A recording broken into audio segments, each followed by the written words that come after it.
तो हेलो बच्चों, कैसे हो आप लोग। तो आज हम लोग एक नए टॉपिक पर पहुंच चुके हैं कि factors of a square plus 2ab plus B square, मतलब कि a square plus 2ab plus B square प्रकार के गुणनखंड कैसे किए जाते हैं। तो इसमें पहले जो शुरुआत के क्वेश्चन है उसमें सिर्फ और सिर्फ चेक करना है कि a square plus 2ab plus B square प्रकार के बीजीय व्यंजक चुनो। कहने का मतलब यह है कि जब हम गुणनखंड करना शुरू करेंगे तो पहले ही हम सवाल को देख लेंगे कि इसमें कौन सा गुणनखंड सेट होगा। इसमें a प्लस बी के होल स्क्वायर वाले फार्मूले वाला सेट होगा, या a माइनस बी के होल स्क्वायर वाला सेट होगा, या a square minus B square वाला सेट होगा। तो अभी जो है सबसे पहला जो टाइप हम लोग देखेंगे वो ये वाला देखेंगे, मतलब a square plus 2ab plus B square वाला। आपको याद हो ये कुछ नहीं, ये a प्लस बी का होल स्क्वायर वाला फार्मूला ही है ना। a प्लस बी का होल स्क्वायर क्या बताता था, A square plus 2ab plus B square. इसी को हम लोग ऐसे भी रख लेते हैं, A square plus B square plus 2ab, है ना। ये मानक रूप में लिखा है। तो अभी इस सवाल में हमको यही देखना है कि क्या ये जो बीजीय व्यंजक है ये इस प्रकार वाले हैं कि नहीं हैं। अगर इस प्रकार वाले हैं तो a प्लस बी के होल स्क्वायर वाले फॉर्मूले के हिसाब से इनका गुणनखंड हो सकता है। अगर इस प्रकार वाले नहीं है तो इनका फिर होगा भी नहीं। तो पहले हमको ये देखना है कि कैसे हम जाने कि कोई दिया हुआ व्यंजक जो है वो किस प्रकार का है। तो आइए अगर चेक करना है इसको कि ये जो दिया गया व्यंजक है क्या इससे मैच खाता है इस प्रकार से कि नहीं खाता है। पहली चीज, चिन्ह के हिसाब से अगर देखें तो उसमें भी प्लस प्लस प्लस होता है, इसमें भी प्लस प्लस है ना। चिन्ह के हिसाब से फिट है, लेकिन जरूरी नहीं है कि फिट हो। ये क्या है, ए स्क्वायर, यहां भी ए स्क्वायर है ना। यूं समझ लो कि ये हमारा ए है, ए स्क्वायर मतलब ए की जगह पे यहां पे छोटा ए है। चलो मान लिया कि ए की जगह पे क्या है, छोटा ए। ठीक भाई, जो हमारा फार्मूला होता है वो क्या होता है, मान लीजिए ऐसे होता है, ए प्लस बी का होल स्क्वायर बराबर ए स्क्वायर प्लस 2ab और प्लस बी स्क्वायर, यही तो होता है ना। तो इसको समझो पहले, मतलब ए बी जो है जो इसमें यूज किए गए हैं उनको हमें छांटना है, ठीक है, और फिर इसको सेट करना है। तो वैसे देखा जाए तो कायदे से ए की जगह पे यहाँ क्या है, छोटा ए है ना।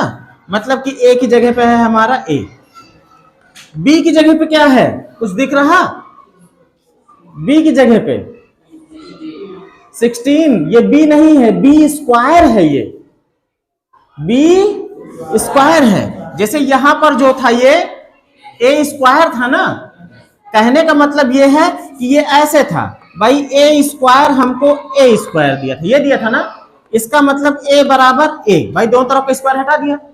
यहां पर देखो बी स्क्वायर की जगह क्या है, 16 है, तो बी बराबर क्या होगा, इधर का वर्ग उधर वर्गमूल, मतलब कि 4 आ जाएगा। मतलब ए हमको मिल रहा है ए और बी मिल रहा है कितना, 4। तो 2ab कितना मिलेगा, तो अब 2ab देख लेते हैं भाई। 2ab कितना हो जाएगा, 2, ए कितना है, छोटा वाला ए, बी कितना है, 4 है ना 4। इसको हल करो, 4 दूनी 8a हो रहा है। इसमें क्या है भाई, ए स्क्वायर प्लस बी स्क्वायर, ये क्या है, ये तो 10a है, लेकिन होना क्या चाहिए था, 8a। सेट हो रहा है इसमें ये वाला, नहीं हो रहा है ना। इसका मतलब कि ये जो है इसके प्रकार का गुणनखंड नहीं है। दूसरे तरीके से भी चेक कर सकते हो, सीधा इसको पकड़ो और सेट करते चले जाओ। भाई क्या है ये, ए स्क्वायर है, चलो ए स्क्वायर हमारा फिट है, 10a है, अभी इसको 10a ही रहने दो। जो 16 है इसको लिख सकते थे 4 का स्क्वायर, ऐसे लिख सकते हो ना, 4 का स्क्वायर, 4 चौक 16। अब इसके बाद क्या करो, तुमको a पता है, तुमको b पता है, तुम्हारा 2ab इसमें फिट करना है।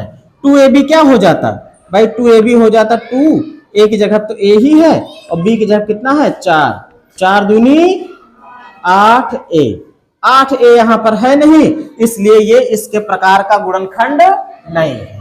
इसको चेक कर लेते हैं इसी तरीके से। तो सवाल के अंदर सवाल घुस गया है, इतना मिटा देते हैं। अब देखो जरा इसे, तरीका वही है। क्या लिखा है? 49m²। ये तो लिखा है।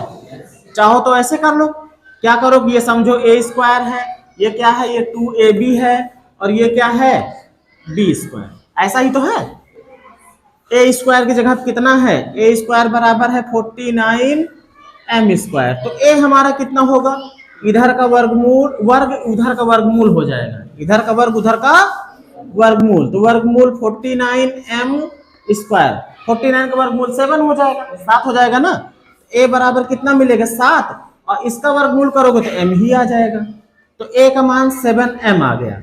b का इसी तरीके से निकाल लेते हैं भाई। b² की जगह पे क्या है? b² की जगह पे 100n² है ना, 100n²। तो b बराबर क्या हो जाएगा?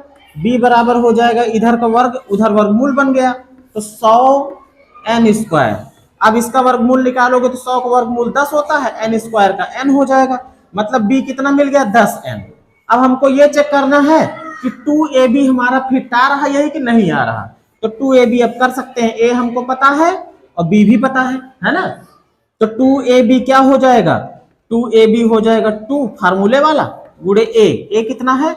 7m, और b कितना है?